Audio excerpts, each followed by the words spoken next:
தமிழக மக்கள் முன்னணியை சேர்ந்த தோழர் மண்டேலா அவர்களே,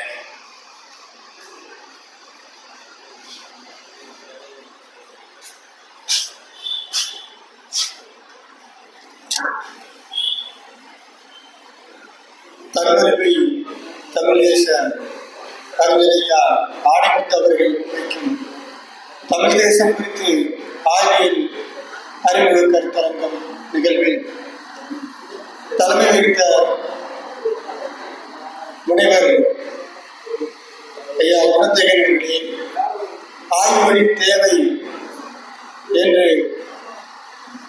கருத்தை வழங்கிய பூங்குன்றன் ஐயா அவர்களே, தென்மொழி ஆசிரியர் ஐயா அவர்களே, இந்த நிகழ்வில் முன்னிலை வைத்த தொடர் ஆர்வம் தொடர்களே,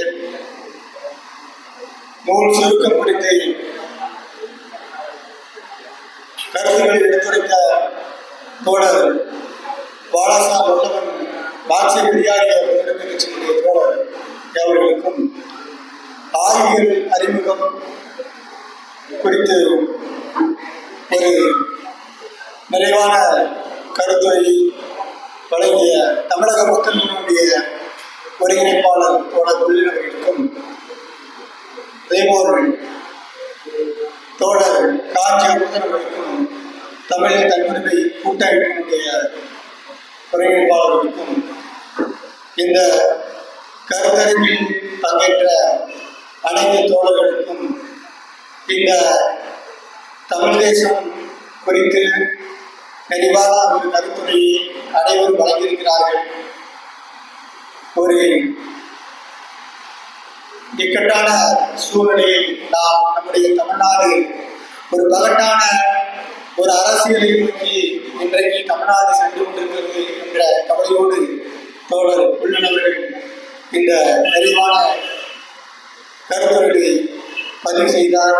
நாம் மக்களிடத்திலே பவளர் ஐயா பெருமிதனார் அவர்கள் எடுத்து வைத்த அந்த அரசியலில் தந்தை பெரியார் அவர்கள் தன் வாழ்நாள் முழுவதும் தமிழ்நாடு தமிழர் என்ற இந்திய டெல்லி ஆதிக்க அரசுக்கு எதிராக ஒரு முழுமையான அரசியலை இந்த மண்ணில் கட்டமைத்திருக்கிறார்.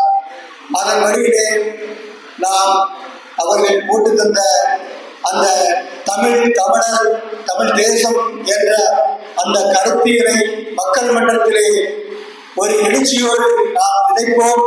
நம்முடைய இறுதி இலக்கு தமிழ் தேசம் சுதந்திர தமிழ்நாடுதான் என்ற முழக்கத்தை மக்கள் மன்றத்திலே முன்னெடுப்போம். நன்றி, வணக்கம்.